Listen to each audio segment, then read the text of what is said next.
In My Hands by Sharon on AO3. Summary. He holds a heart in his hands. It isn't his. He holds a heart in his hands. It isn't his. The heart beats. Slow, methodical, routine. Scarred and damaged, it beats like the afterthought of a note block, a tick behind its redstone signal. He turns it over in his hands, carefully, aware of its fleeting nature, its fragility, and notes the damage, the scar tissue, the rents that have healed and those poorly sealed over. Feels like looking into a mirror.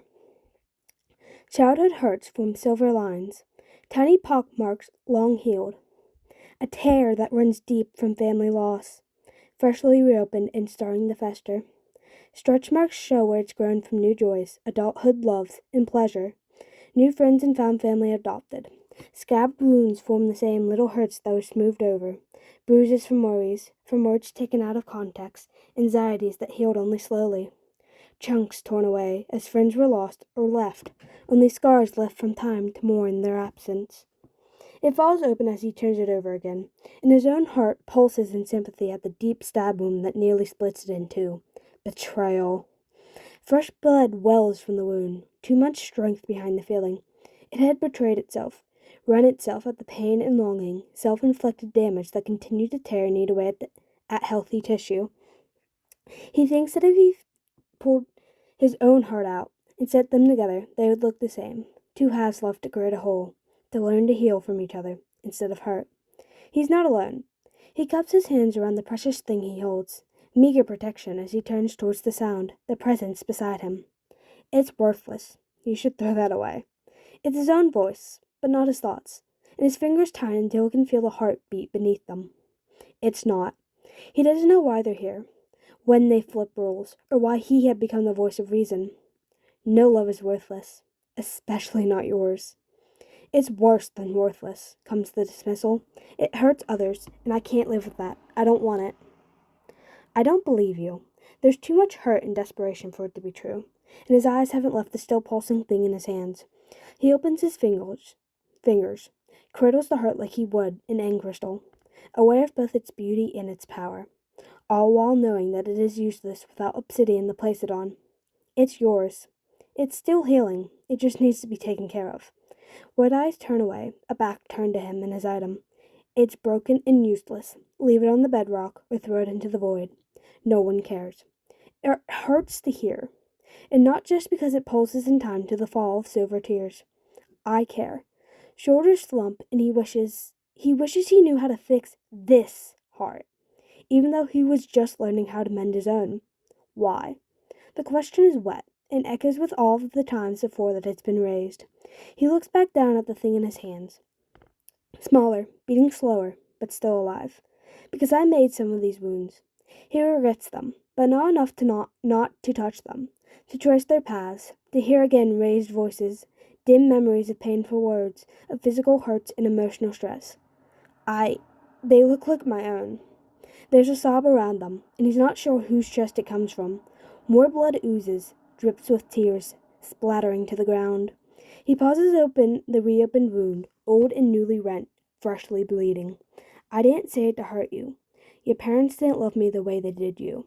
You weren't wrong. I was. I was wrong about everything, and all I did was make it worse. I make everything worse. Don't say that. It's not true. Of course it is. He can't let it continue. He can't let it grow bigger, grow out of hand, his hands. It can't be. Because if it's true, then everything I believe is a hand falls to his shoulder, a silent comfort offered, and he can't count on one hand anymore how many times his other half has reached out, only to be shoved away each time. His hands are occupied, unwilling to give up what they hold, so he tilts his head to rest upon the offered hand, holding it in place. Maybe neither of us is better than the other, but that doesn't make us worthless, or incapable of love, or unworthy. He drops the hand that tries to withdraw, holding it tighter until it stills. I believed in you, in the family you built, in the friends you gathered, in the way you loved so openly and freely. His hands rise, bringing the bleeding, beating heart closer to his chest. There's so much room, so much growth, and so many of the hurts that have already mended. A head rushed against his, hesitant, unsure of its welcome. It's so broken, though, it barely works. His thumbs push at the central wound, urging the edges closer. Voices rise up again. You know how wrong you are, how foul and disgusting? If we had regressed and looked human, you would have liked us better. You didn't give us a choice. You violated us. What else are you hiding? How can we trust you? Your mistake cost me everything. You were wrong. You're the bad guy. You abuse your power and like holding control over people. They're indistinct, not all of them able to be attributed to a specific voice, warped and overlaid with his own voice echoed back. A hand closes over his, pulls it away. I made a mistake, one they won't forgive me for, one I can't forgive myself for. You know that's not true. He recognizes the way the words are twisted, biting back on themselves, coated in self-blame and vitriol, made worse on every repeat.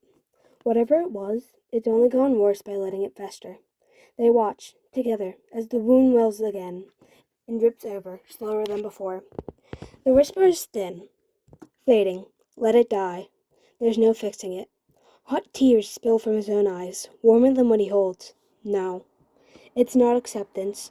His free hand delves into his own chest, and it's not painful at all to pull forward his own heart, strong and beating and mending, and clutch it carefully, so carefully, beside its twin, to fit them together, to match up the tears and rents, to see the places where healing has begun and where it has cracked anew.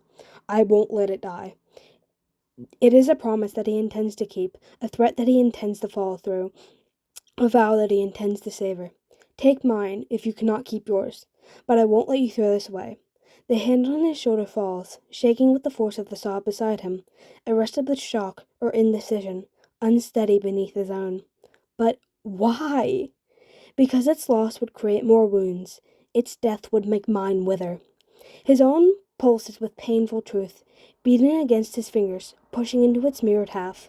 Its hurts should be mended, bandaged, and cared for. It should be treasured as something precious, something loved, as it has loved. He quells the urge to place it to his lips, to taste it as a delicacy, to devour it as something longed for. I want. Now comes the pain in his chest, a truth long hidden, a longing repressed.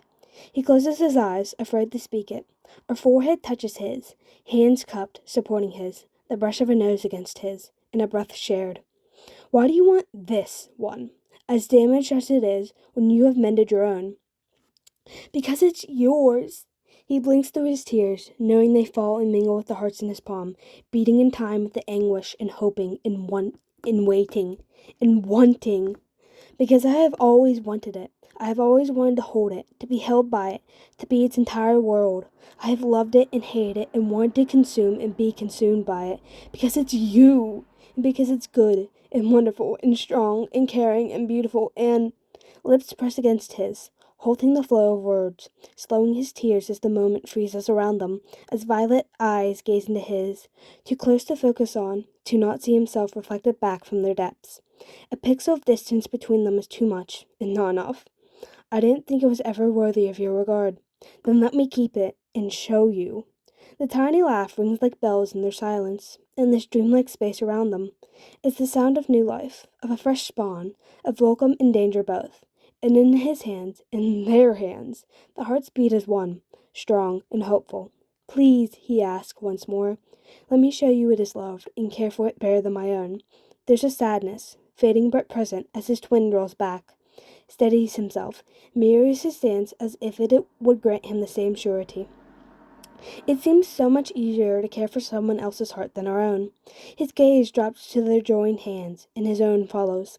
Side by side, two mirrored halves, two injured wholes, two hearts with one pulse, sharing life's blood and strength, mending fractures from within and without. He can no longer tell which is which. They have overgrown each other, intertwined their veins, and taken from each other until they nearly appear as one. Come find me. He looks up as his other half draws back, pushes his hands towards his chest, steps back, and comes to the emptiness that's in his own. Where? Remind me again, when you wake me. Why I am worth keeping, and how I have loved so much that I thought I had no more to give. His tears fall faster, harder, as the void presses in around them. I'll show you everything. How much love you still have, how much you are loved in return, how much love I am still so greedy for. He pulls their enjoined hearts to his chest, to feel the warmth, the pulse of them. I'll find you, and I'll bring the hermits with me. You won't get away, we won't let you. He asks, though he already knows the answer. Tell me where to find you. At the edge of the void, where the world began. He holds a heart in his hands, and it's too big for one person. It's his and it's not. It's two hearts, split from one, grown and adapted and hurt and healed, and it's time that they supported and protected each other. They beat in perfect time, strong and stronger, neither fighting for control nor stepping back into the shadow of the other. He turns them over in his hands, notes the mended paths between them, and the edge where they can be separated. The former ravine of scar tissue slouched away and healing afresh.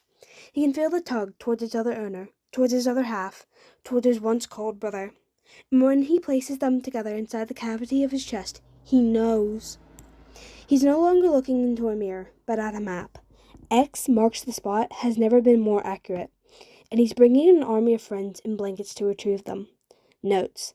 There wasn't a specific point to link this one to, except for all the little comments about Zizma hiding away or not being found. It's not going to stop his brother from searching for him, even if he wasn't quite expecting it this way.